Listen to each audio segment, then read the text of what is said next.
رمضان کے لیے خریداری کرنے والے، عید کے لیے خریداری کرنے والے بغیر کچھ سوچے سمجھے مارکیٹ میں زیادہ سے زیادہ آنا جانا شروع کر دیں گے۔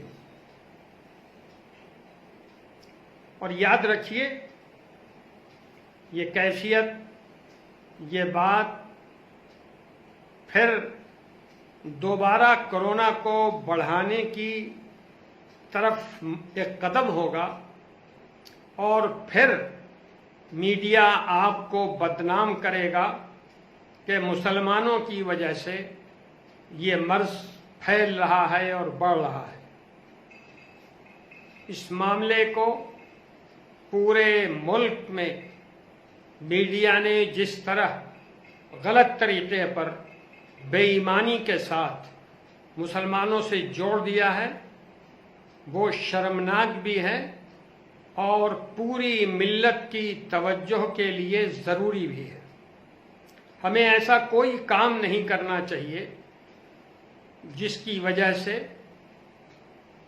کسی درجے میں کسی کو غلط فہمی پیدا ہو جائے۔ بازاروں میں بھیڑ لگانا، دکانوں پر بھیڑ لگانا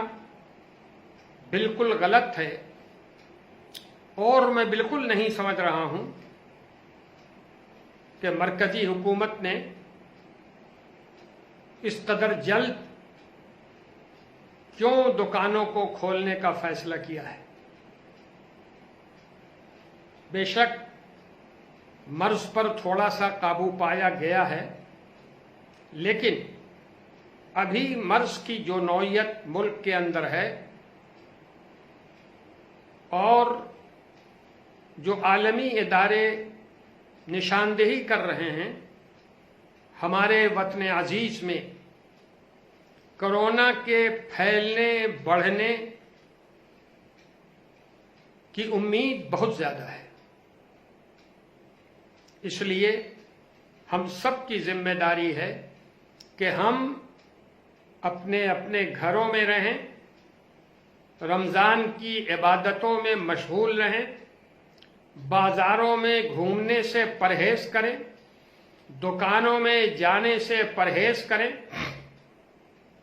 اور ہماری یہ بھی ذمہ داری ہے، اور میں دل سے یہ محسوس کرتا ہوں اور آپ کو مشورہ دے رہا ہوں کہ آپ کے گھر کے لوگ، آپ کے بچے پرانے کپڑے میں عید کی نماز ادا کر لیں اپنی اپنی جگہوں پر۔ یہ زیادہ بہتر ہے بنسبت اس بات کے کہ آپ بازاروں میں گھومیں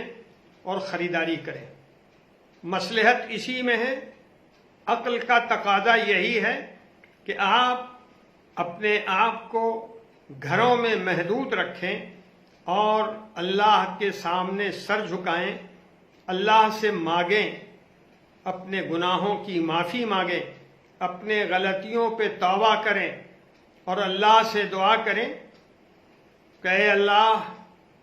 مسجدوں کے دروازے ہمارے لیے کھول دیجیے۔ اور یہ یاد رکھیے، جب یہ مرض بالکل قابو میں آ جائے گا تبھی مسجدوں کے دروازے کھلنے کے امکانات ہیں۔ اس لیے گھر میں بیٹھ کر اللہ کو یاد کر کے اپنے گناہوں سے توبہ مانگتے ہوئے مسجدوں کے دروازے کے کھلنے کی دعا پورے اخلاص، پوری للہیت کے ساتھ کرنی چاہیے۔ بازاروں میں گھومنے کی روایت کو ختم کیجیے، خریداری کا سلسلہ بے حد ضروری سامان خریدنے کی حد تک محدود رکھیے، اپنے آپ کو اللہ کی یاد میں لگائیے، انشاءاللہ پورے ملک سے یہ مصیبت دور ہو جائے گی۔ والسلام علیکم ورحمۃ اللہ۔